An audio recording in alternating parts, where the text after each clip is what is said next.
भारत चाहे कितनी भी तेजी से विकास करे, लेकिन आज भी यहाँ जातिवादियों की मानसिकता में कोई बदलाव नहीं आया है। और जब तक ये मानसिकता रहेगी तब तक कभी भी ना तो दलितों और पिछड़ों का शोषण रुकेगा और ना ही कभी देश पूरी तरह से विकसित हो सकेगा। नमस्कार, मेरा नाम है मोहिनी। आप देख रहे हैं भीम सेना। पिछले 24 घंटे में दलितों के साथ होने वाली घटनाओं के बारे में जानेंगे जो इस वक्त सोशल मीडिया पर काफी सुर्खियों में है। दलितों से जुड़ा पहला मामला मध्य प्रदेश के राजगढ़ जिले से है, जहां जातिवाद इतने चरम पर पहुंच चुका है कि दलितों के बाल काटने से पहले उनकी जाति पूछी जाती है और उनके दलित होने पर साफ इनकार कर दिया जाता है। ताजा मामला राजगढ़ जिले के खुजनेर थाना के अंतर्गत बांसखेड़ा गांव का है, जहां एक नाई की दुकान का एक वीडियो तेजी से वायरल हो रहा है। यह दुकान पर काम करने वाला नाई साफ तौर पर वाल्मीकि समाज के लोगों को भंगी कहकर बुलाते हुए बाल काटने से इनकार कर रहा है।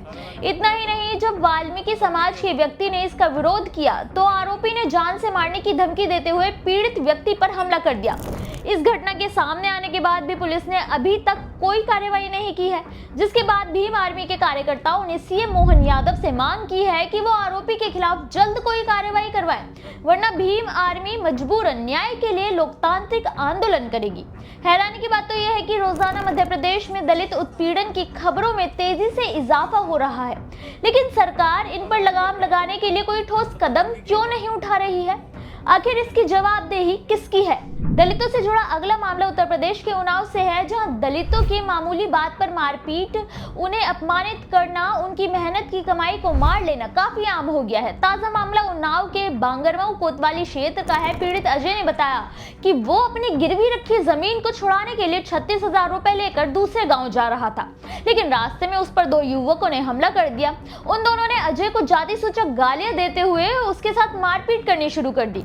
इतना ही नहीं, उसके 36,000 रुपए भी लूट लिए। हैरानी की बात यह है कि जब अजय के परिजनों ने आरोपी लड़के के परिवार वालों से बात करने की कोशिश की तो उन लोगों ने भी उन्हें धमकी दी। अजय ने बताया कि आरोपियों ने उसे धमकी दी है कि वो उन्हें जहां मिलेगा वहीं मार देंगे। पुलिस ने अब तक इस मामले में कोई कार्रवाई नहीं की है, उल्टा वो दबाव बना रहे हैं कि अजय समझौता कर ले, लेकिन अजय इसके लिए तैयार नहीं है। उसने मांग की है कि उसके पैसे लौटाए जाएं और उसे आश्वासन दिया जाए कि भविष्य में उसके साथ ऐसी घटना नहीं होगी। इस मामले में पुलिस की भूमिका पर सवाल उठ रहे हैं। क्या होगा पुलिस का रुख, ये देखने वाली बात होगी। दलितों से जुड़ा अगला मामला भीम आर्मी चीफ चंद्रशेखर आजाद को लेकर है, जिन्होंने विपक्षियों के सामने ऐलान कर दिया है कि इस बार सालों से सताए यूपी के दलित और पिछड़ों के साथ पूरा न्याय होगा। यूपी के 2027 के आगामी विधानसभा चुनावों से पहले आजाद समाज पार्टी ने ऐलान कर दिया है कि 2 जून से उत्तर प्रदेश की सभी 403 विधानसभा सीटों पर आसपा प्रमुख चंद्रशेखर आजाद के नेतृत्व में सत्ता परिवर्तन यात्रा शुरू की जाएगी।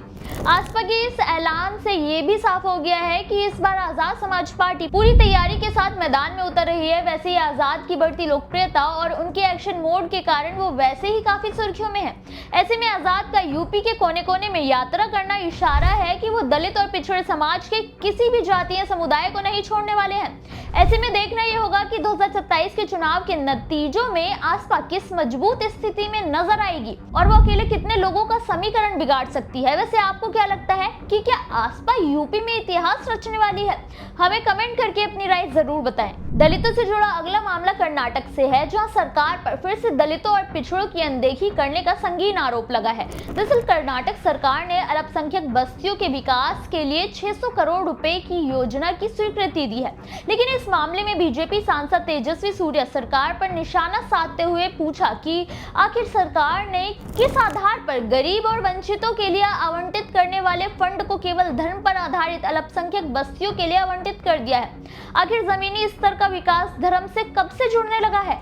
सड़कें, नालियां, गलियां, मोहल्ले तो सबका है, लेकिन केवल कुछ विशेष क्षेत्रों को चुनकर उनके विकास के लिए फंड देना कहां का न्याय है? ये धर्म आधारित पैकेज क्या संविधान के अनुच्छेद 14 और 15 का अपमान नहीं है, जिसके अनुसार धर्म के आधार पर भेदभाव कानूनन अपराध है? तो क्या कर्नाटक की सरकार संविधान से भी बढ़कर है? क्या इसमें कमजोर दलित, पिछड़े, हिंदू शामिल नहीं होने चाहिए?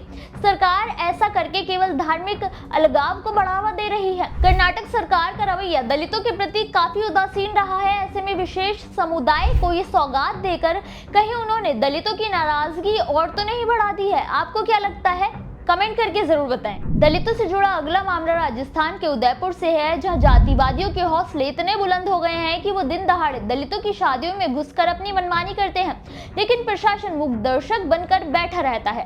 ताजा मामला उदयपुर जिले के डबौक थाना क्षेत्र के हरिया गांव का है, जहां एक दलित दुल्हन की बिंदौली में जातिवादी दबंगों ने जाकर न केवल उत्पात मचाया, बल्कि लाठियों, सरियों और तलवारों से हमला करके दलित दुल्हन को जबरन घोड़ी से भी उतार दिया।